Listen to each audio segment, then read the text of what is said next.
അപ്പോൾ വാട്സപ്പിൽ നിങ്ങളെല്ലാവരും പുതിയൊരു നീല റൗണ്ട് പ്രത്യക്ഷപ്പെട്ടത് കണ്ടിട്ടുണ്ടാവും. വാട്സപ്പ് ഓപ്പൺ ചെയ്ത് കഴിഞ്ഞാൽ നമ്മുടെ സ്ക്രീനിൽ ഒരു നീല വട്ടം ഇങ്ങനെ വന്ന് കിടക്കുന്നുണ്ട്.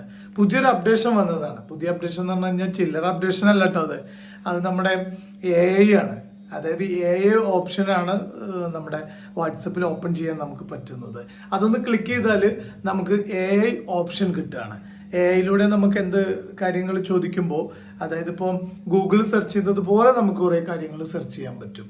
ഇപ്പോൾ മീനിങ്സ്, അതുപോലെ ചില വേർഡ്, കവിത എഴുതാൻ പറഞ്ഞു കഴിഞ്ഞാൽ കവിത, നിലാവിനെ കുറിച്ചൊരു കവിത എഴുതാൻ പറഞ്ഞു കഴിഞ്ഞാൽ AI ഒരു നിലാവിനെ കുറിച്ചൊരു കവിത എഴുതി തരും. ഇംഗ്ലീഷിൽ ഒരു പാസേജ് എഴുതി തരാൻ പറഞ്ഞു കഴിഞ്ഞാൽ AI അപ്പം തന്നെ എന്താണോ നമ്മുടെ സബ്ജക്റ്റ്, ഫാർമർ എന്ന വിഷയത്തെ അല്ലെങ്കിൽ അഗ്രികൾച്ചർ, കൃഷി എന്ന വിഷയത്തെ കുറിച്ചൊരു പാരഗ്രാഫ് എഴുതി തരാൻ പറഞ്ഞാൽ ഇംഗ്ലീഷിൽ വളരെ കൂളായിട്ട് അപ്പം തന്നെ ഒരു സാധനം വരും. ചെറിയൊരു പ്രശ്നം, ഞാനും മാനസയും കൂടെ എന്തായാലും ചെക്ക് ചെയ്തു. ഒരു പോയത്തിൻ്റെ ഇംഗ്ലീഷിൽ ഒരു പോയം എഴുതാൻ വേണ്ടി പറഞ്ഞു. എൻ്റെ ഫോണിലും ഒരേപോലെ ടൈപ്പ് ചെയ്തു, മാനസയുടെ ഫോണിലും അത് തന്നെ ടൈപ്പ് ചെയ്തു. രണ്ടുപേർക്കും ഒരേ കവിതയാണ് AI തന്നത്. അങ്ങനെയുള്ള ചെറിയ പ്രശ്നങ്ങളുണ്ട്. എന്തായാലും വാട്സപ്പിൽ നമുക്ക് AI ഓപ്ഷൻ കൂടി വന്നിട്ടുണ്ട്, ഓപ്പൺ ആയിട്ടുണ്ട്.